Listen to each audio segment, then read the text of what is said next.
Example 10.3 is going to demonstrate the usefulness of this new idea of implicit differentiation. So we don't have to solve for a variable explicitly just to find the derivative. We can differentiate the equation all at once and then solve for the derivative that we want. So here we have the unit circle, radius 1 centered at 0, 0. And as you can see, the slopes on this circle aren't just going to depend on the x value, but it's also going to depend on the y value, right? At that one x value, I've got two different tangent lines because this is not a well-defined function, right? It's impossible for me to solve this equation for y and create a function. In fact, if we did this, let's maybe go ahead and show this. If I solve this for y, I would have 1 minus x squared underneath the square root with a plus or minus, right? So it's not a function. All right, so first is observe the two different slopes at the graph at 0.5. So over here, when x is equal to 0.5, we do indeed have two different slopes. So the tangent line is going to depend not only on x, but on y as well. And let's actually go through this.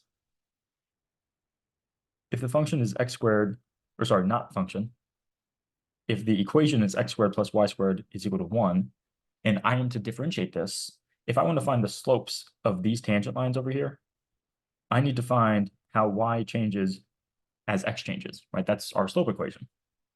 Rise over run. So I need to differentiate with respect to x and solve for the derivative of y with respect to x. So when I differentiate this equation with respect to x, the derivative will hit the x squared term.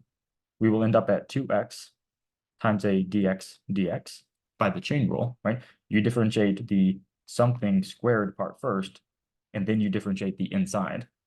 So the square comes down, we have 2x, and now whatever the derivative of x with respect to x is, but we know that that's just equal to 1. But let's keep going. When we differentiate the y squared term, again, by the chain rule, we have a 2y dy dx, and that's what we're going to solve for. When the derivative hits the 1, the derivative of 1 with respect to x is just 0. So we have 2x, and then dx dx is just a 1, right? How fast does x change as x changes? X is itself, so the ratio is always 1.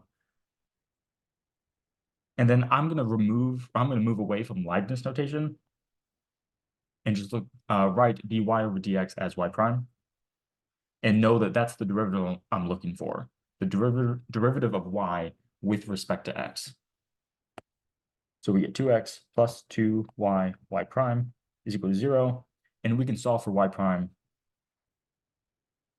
by taking minus 2x over a 2y, and we can simplify as minus x over y.